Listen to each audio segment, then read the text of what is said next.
Um, And we're back. We've got a great guest on next. He's another BSRN radio host. His name's Mark Stowers. You've heard him on I Made It Radio, talking about all the wonderful things that people have achieved in their lives when they really felt they made it. And I can only say, welcome to the show. Thanks so much for joining us today, Mark. How are you doing? I'm good, Chris. How are you? I am outstanding on my feet as always. Well, I'm enjoying the summer weather up here in the upper Midwest. Oh yeah, absolutely summertastic. How many feet of snow do you have? We've only got about an inch so far, but we're supposed to get a foot in Saturday and Sunday of this week. Well, that's good because Iowa, they've got it up over their doors. Right, right. Yeah, well, it missed us.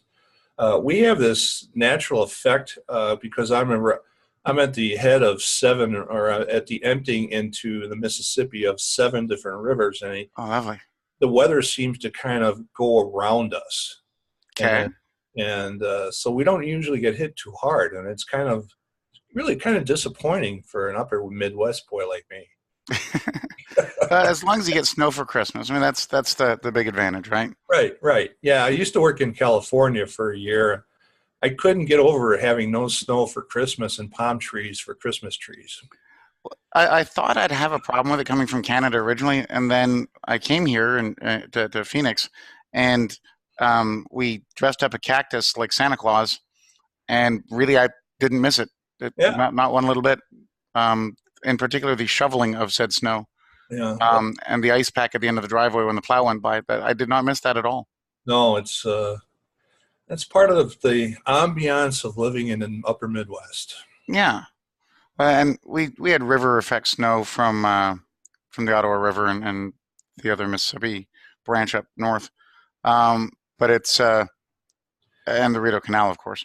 But no, we were blessed with the leftovers of everybody else's storms. Yeah, yeah. Typically didn't get much snow until just right at Christmas. And Oh, so yeah, some Christmases were green, some Christmases were white. Eh. But from that point on, it was horrific. yeah, yeah. Yep.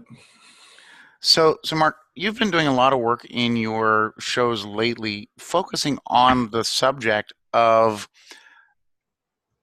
that we're calling it corporate engagement these days as the general group think words for it. But the reality is that level of commitment with your employees to the task at hand, right? Right. It, what are your big kind of takeaways or suggestions for companies who really want to up their game in offering an environment where employees feel that kind of commitment and engagement in their tasks and what they can achieve with that?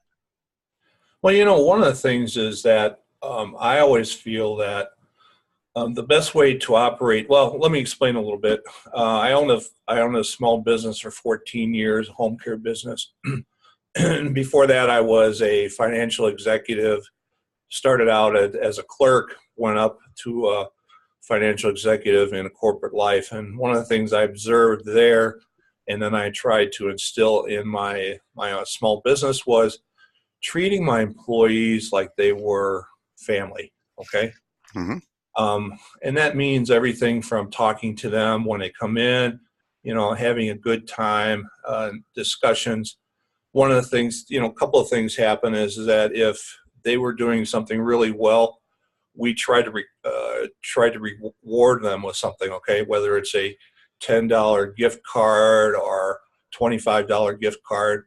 And if they did something that was not so well, we shut the door and we talked to them a little bit about that, helping them understand what they didn't do right. But we never made a outwardly issue of discipline, okay? But we did focus a lot about the things that people did right, almost to the point too of because the ladies or the workers would come in to pick up stuff in the office, and mostly they worked outside in homes and stuff like Mm-hmm. that.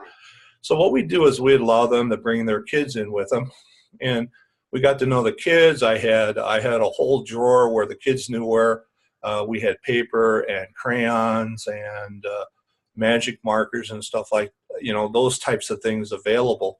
So Yeah. that as soon as they come in, they open a drawer, they sit down on the ground and start doing their drawings as while mom takes care of of business. And extra sugar and soda and candy bars so they can go home really buzzed up.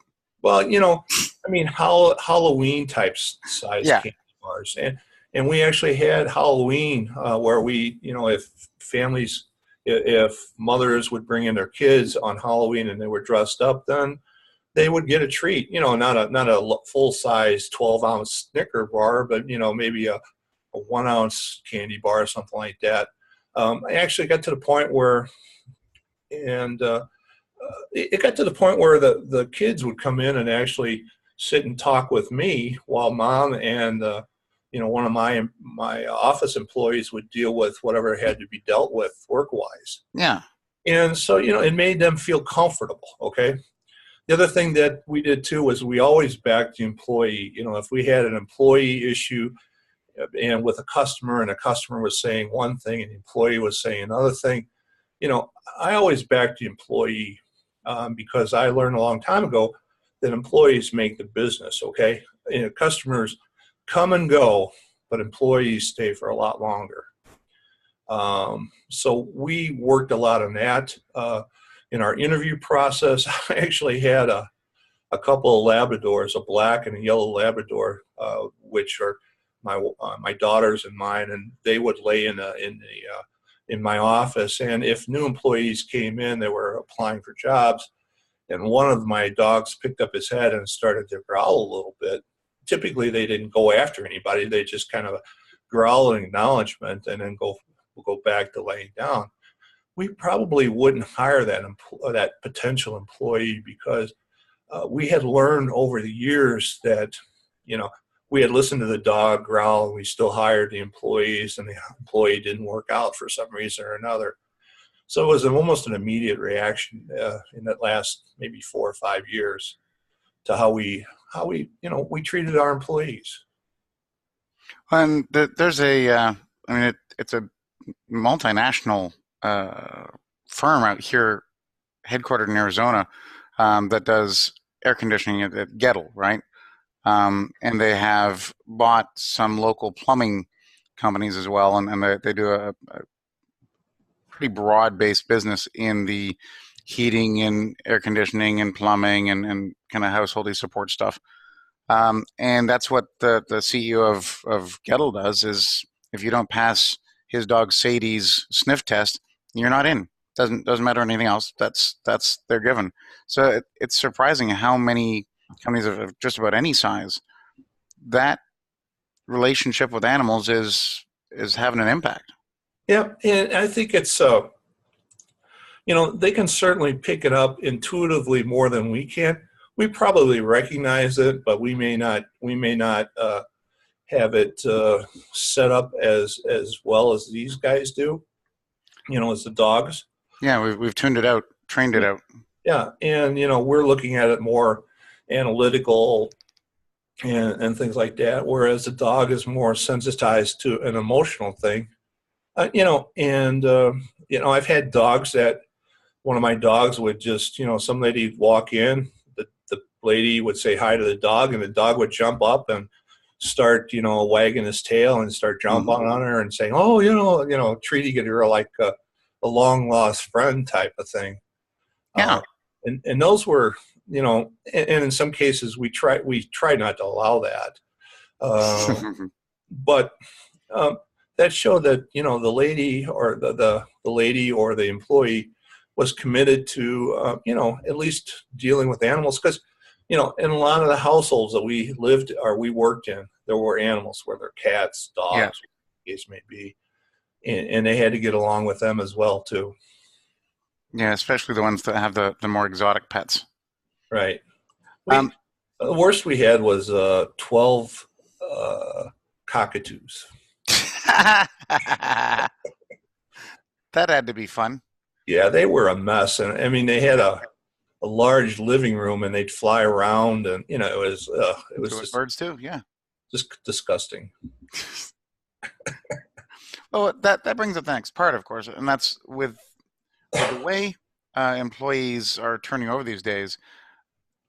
Did you see a big advantage in retention by extending that commitment with your employees? Yeah, what we found is that by treating them as family.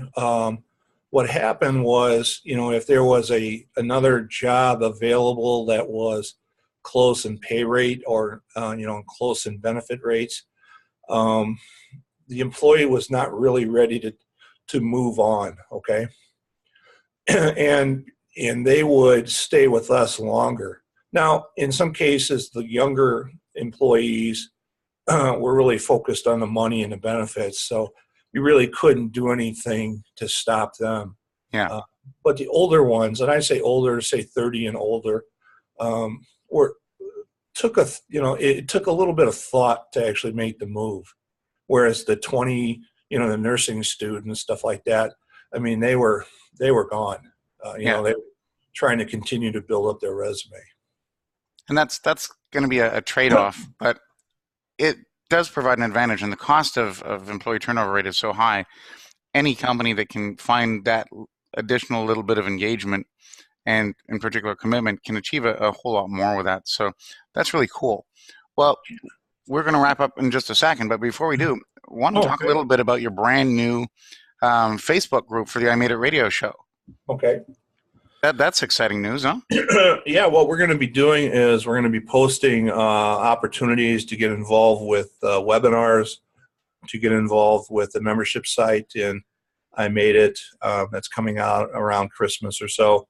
We're really just kind of, and then sharing some of the stories, sharing some of the, I just got done talking to a lady who had had been an incest victim for a while. And I did an interview with her, but I think that there's more there that can be shared, especially on, say, Facebook or something like that. So as these people that are really of interest start sharing their stories, we're going to try and expand not only the 45-minute interview, but maybe some written information as well. And the objective for people who are new to your show with I Made It, it's all about this idea of accomplishing those things in life that you set out to do. And so you finally achieve it, and you've made that level of success that you aimed for, and celebrating that, right? Right, absolutely. What it is, we talk to people that have reached the low at some point in their lives and realized that the only way to do it is to go up, and what made them do it, how it happened, and then what peaks did they reach. We talk to people that have made lots of money after they reach their low. We have people that have, like this incest victim, has kids now and a marriage, and she's more cognizant about her relationship with her family, but she feels successful now. And it's that whole change of result, even though it's the same person, right? You start with a certain set of circumstances that doesn't define where you're going to end up in life. No, it doesn't. It's a perspective change, and then also the other thing is it's a supportive change. They find a support group that is able to help them. We're able to move up faster than we anticipated. So we're going to be sharing a lot more in that new Facebook group. You're going to be able to learn all about it on the Business Speakers Radio Network website. That's bsrnradio.com. Mark, I want to thank you so much for joining us today. Have a fantastic weekend. And everybody else, tune in to I Made It Radio on Monday mornings, right? Right, Chris. All right. Thanks so much, Mark. Have a great one. You too. Bye.